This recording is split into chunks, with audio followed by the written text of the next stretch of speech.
Bonjour à tous, ici Julien Petit. Fan de voitures, bienvenue sur ma chaîne. Restez avec moi, on va aborder notre sujet du jour sans plus tarder. Updated, 15 juin 2024, 23h57 PM EDT published, 27 octobre 2021, 15h10 PM EDT. Les soupapes du moteur des voitures sont la partie qui règle le passage des fluides, les maintiens tendus grâce au ressort et montent et descendent. Ces éléments contrôlent également le flux de carburant et d'air entrant et sortant du moteur grâce à leur mouvement de déplacement. La plupart des véhicules équipés d'un moteur à combustion interne possèdent des soupapes d'admission et d'échappement. Celles-ci sont logées dans les culasses. Il y a généralement 2 soupapes d'admission et 2 soupapes d'échappement par cylindre, de sorte qu'un moteur à 4 cylindres comporte 16 soupapes au total. La fonction des soupapes dans un moteur est sans aucun doute très importante et c'est pourquoi nous devons toujours être attentifs à leur bon fonctionnement. Si vous constatez que l'une d'entre elles est en mauvais état ou déformée, la meilleure chose à faire est d'amener votre voiture chez un mécanicien pour qu'il effectue les réparations nécessaires.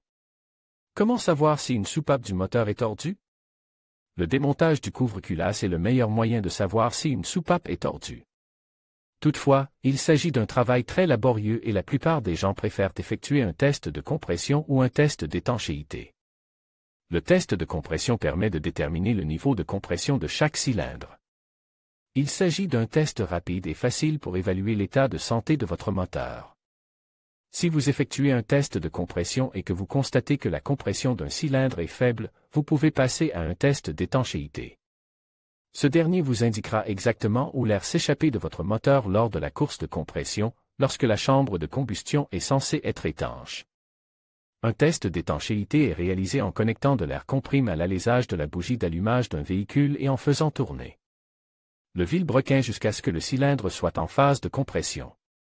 Une fois cette opération effectuée, vous devrez pouvoir entendre quelle partie du moteur laisse sortir l'air le plus rapidement. Si vous entendez un sifflement d'air dans l'admission, il se peut que la soupape d'admission soit tordue.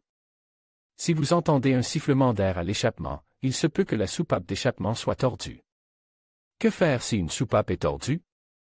La meilleure chose à faire est d'emmener le véhicule chez un mécanicien réputé pour vérifier le taux de compression.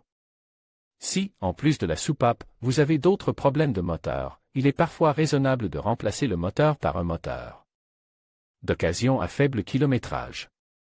Vous pourriez être intéressé par défaillance des soupapes IAC, quelles peuvent en être les causes et comment y remédier.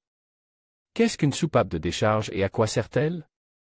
Les 6 pires conséquences d'un manque d'entretien de votre voiture. 5 des défaillances les plus courantes du système électrique d'une voiture.